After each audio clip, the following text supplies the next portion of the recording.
তৃতীয় পরিচ্ছেদ। ক্লৈবং মাস্মগমঃ পার্থ নৈতত্তর্যু উপপদ্যতে ক্ষুদ্রং হৃদয় দৈবল্যং তত্ত্বোত্তিষ্ঠ পরন্তপ। গীতার 2য় অধ্যায় 3 নম্বর শ্লোক। হে পার্থ, কাতর হইও না, এইরূপ পৌরুষহীনতা তোমাকে শোভা পায় না। হে পরন্তপ, তুচ্ছ হৃদয়ের দুর্বলতা ত্যাগ করিয়া যুদ্ধের জন্য উত্থিত হও। এবং পদ্য ছন্দে বলছে, অবসাদ মোহময় তোমাতে শোভন নয়, বীর বলি খ্যাত তুমি হে গান্ডীব ধরি, হে গান্ডীব ধরি, বীর বলি খ্যাত তুমি হে গান্ডীব ধারী। শুনো শুনো মম কথা, দূর করো দুর্বলতা, উঠো উঠো সূক্ষ্ম শত্রু নাশ করি। শ্রীরামকৃষ্ণ। ভক্তির যার হয় তার বিশ্বাস জ্বলন্ত।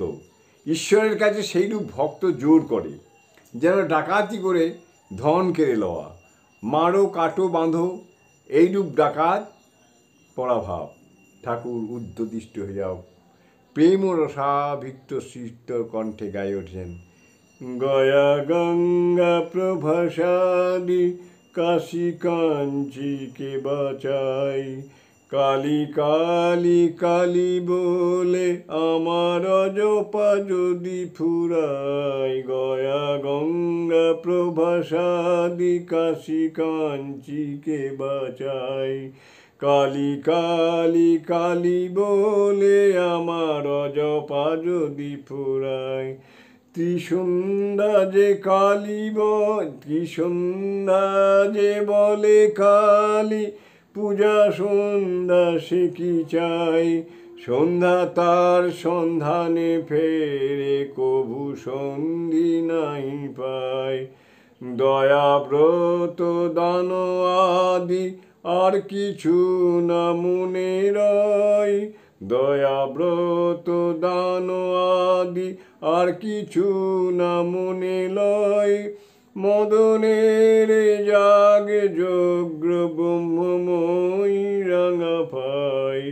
কালী নামের এত গুণ কে বা জানতে পারে তাই, দেবাদি দেব মহাদেব যার পঞ্চমুখে গুণ গাই, গয়া গঙ্গা প্রভাসাদি কাশী কাঞ্চি কে বাঁচাই, কালী কালী কালী বলে আমার অজপা যদি ফুরায়। ঠাকুর ভাবনমত্ত, যেন অগ্নিমন্ত্রে দীক্ষিত হয়ে গাইতেছেন। নাম মাহাত্ম্য ও পাপ 3 প্রকার আচার্য। আমি দুর্গা দুর্গা দুর্গা বলে মা যদি মরি, আখেরে এদিনে না তারও কেমনে জানা যাবে গো শঙ্করী। আমি দুর্গা দুর্গা বলে মা যদি মরি, আখেরে এদিনে না তারও কেমনে জানা যাবে গো শঙ্করী। কি আমি তার নাম করছি, আমার আবার পাপ? আমি তাঁর ছেলে, তাঁর ঐশ্বর্যের অধিকারী, এমন রোগ হওয়া চাই। তমগুণকে মোড় ফিরিয়ে দিলে ঈশ্বর লাভ হয়। তমগুণকে মোড় ফিরিয়ে দিলে ঈশ্বর লাভ হয়। তার কাছে জোর করো, তিনি তো পর নন, তিনি আপনার লোক। আবার দেখো, এই তমগুণকে পরের মঙ্গলের জন্য ব্যবহার করা যায়। বৈদ্য 3 প্রকার, উত্তম বৈদ্য, মধ্যম বৈদ্য, অধম বৈদ্য। যে বৈদ্য এসে নাড়ি টিপে ওষুধ খেয়েও হে এই কথা বলে চলে যায়, সে অধম বৈদ্য। রোগী খেলো কিনা সে এ খবর সে লয় না।